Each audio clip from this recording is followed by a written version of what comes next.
കാറിൽ കടത്തുകയായിരുന്ന മാരകലഹരി മരുന്നായ MDMA-യുമായി 3 യുവാക്കളെ Manjeshwaram police arrest ചെയ്തു. കാസർഗോഡ് ജില്ലാ പോലീസ് മേധാവി BV വിജയ് ഭാരത് റെഡ്ഡിക്ക് ലഭിച്ച രഹസ്യ വിവരത്തിന്റെ അടിസ്ഥാനത്തിൽ നടത്തിയ വാഹന പരിശോധനയിലാണ് യുവാക്കൾ കുടുങ്ങിയത്. കാറിൽ കടത്തുകയായിരുന്ന MDMA-യുമായി 3 യുവാക്കളെ മഞ്ചേശ്വരം പോലീസ് അറസ്റ്റ് ചെയ്തു.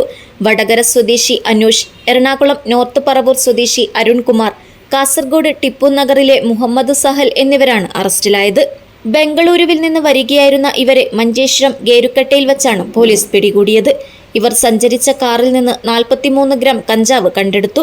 കാർ പോലീസ് കസ്റ്റഡിയിലെടുത്തു. കോളേജ് വിദ്യാർത്ഥികൾക്കുൾപ്പെടെ മയക്കുമരുന്നെത്തിച്ച് വിതരണം ചെയ്യുന്ന കണ്ണികളാണ് ഇവരെന്ന് പോലീസ് പറഞ്ഞു. Manjeshwaram station house officer KP Jijeesh, SI-മാരായ രതീഷ് ഗോപി, ഉമേഷ്, വൈഷ്ണവ് രാമചന്ദ്രൻ, ശബരി കൃഷ്ണൻ, CPO-മാരായ വന്ദന, രജീഷ് കാട്ടാമ്പള്ളി, നിജിൻ കുമാർ, റിതേഷ്, ഭക്തശൈവൻ, അനീഷ് കുമാർ എന്നിവരടങ്ങിയ സംഘമാണ് പ്രതികളെ അറസ്റ്റ് ചെയ്തത്. News bureau, Manjeshwaram.